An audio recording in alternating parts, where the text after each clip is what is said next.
Hi everyone, this is Aruna Arichami, Assistant Professor, Department of Information Technology, SNS College of Technology. In my lecture series today, we're going to see about the real-time concept under the transaction concept. Before watching this video, kindly watch my previous video, then only you can understand this concept. And also now, I'm going to show you the case study along with the real-time example for the transaction concept. So now we're going to deal with the bank account of the two user. My one user name is a Carols, another user name is a Roy.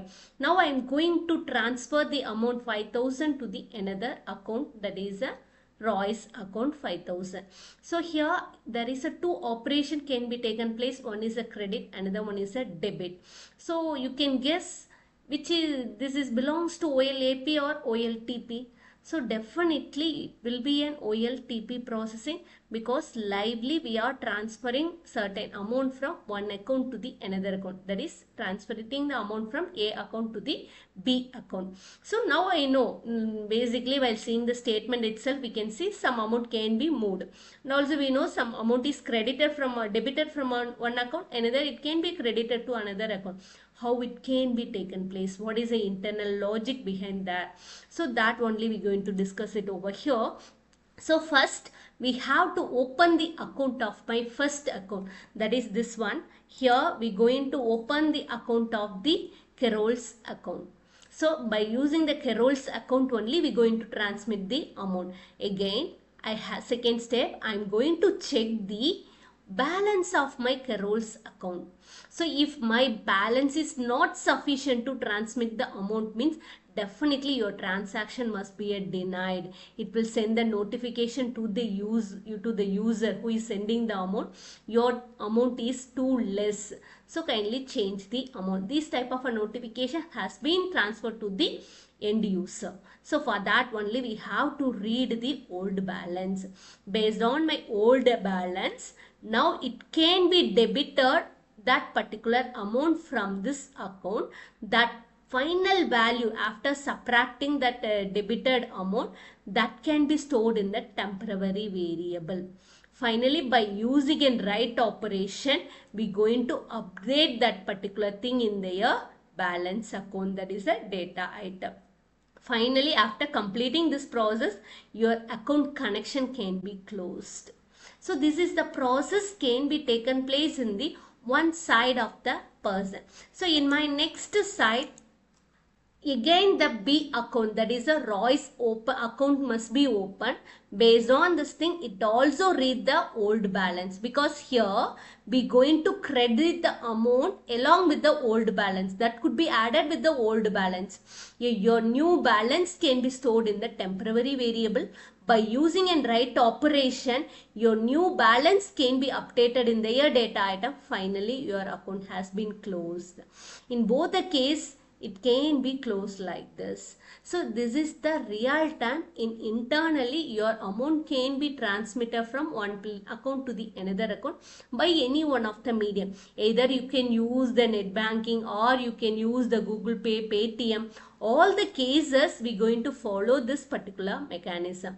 And also we can able to see the thing each and every time. If you are crediting or debiting a thing, definitely you are receiving a notification message from the bank side. How much your total balance, this much amount is credited from your account. This type of a message has been sent to the it can be a creditor or a debitor, both the account it can be transmitter. So this is the how a amount can be transmitted from the one user to the another user. So this only we can call it as a transaction concept. So in the normal definition, it is nothing but it is a simple program.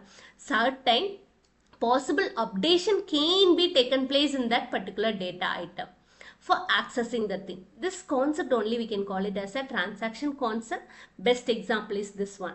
So internally, what type of an operation we are using is only read and write. So that is read the data, debit, that is subtract the data. Finally we have to perform the write operation. After completing this thing, we can go for the another account. This entire thing only we can call it as a schedule. Each and every statement it will be called it as a transaction. So initially I said that it is a unit program or a piece of program. So reading a data item is also a transaction. From that particular account you are debiting certain amount, that is another transaction. If you want to update that thing in your data item, that is the another transaction. So this entire thing only we can call it as a schedule. So through that, finally if I executed a seventh statement as a commit, so that is the my entire operation has been completed. That is a meaning. If suppose I am having, I write a some amount can be debited intermediately after 3 and before 4, so my database is crashed or my server is slowed down. What happened? Your payment is failure. It is an unsuccessful message can be sent to the debited account. Immediately it recredited that particular amount into their account. So this is the happen in our real world entity. So this only we can call it as a transaction concept. So while seeing the transaction concept, it can be deal with the two main issues. First one is a failure. Your failure may be either hardware failure or a software failure or a software crash, or your database can have a disaster. These and all the failure, various failures are that. These are the some of the failures. And also second thing is for multiple transaction. If you're going for a concurrent execution also, you're having certain issues and certain failures may occur. These are the two major issues we have to deal with the transaction concept. In my next video, we're going to deal in depth with the asset properties.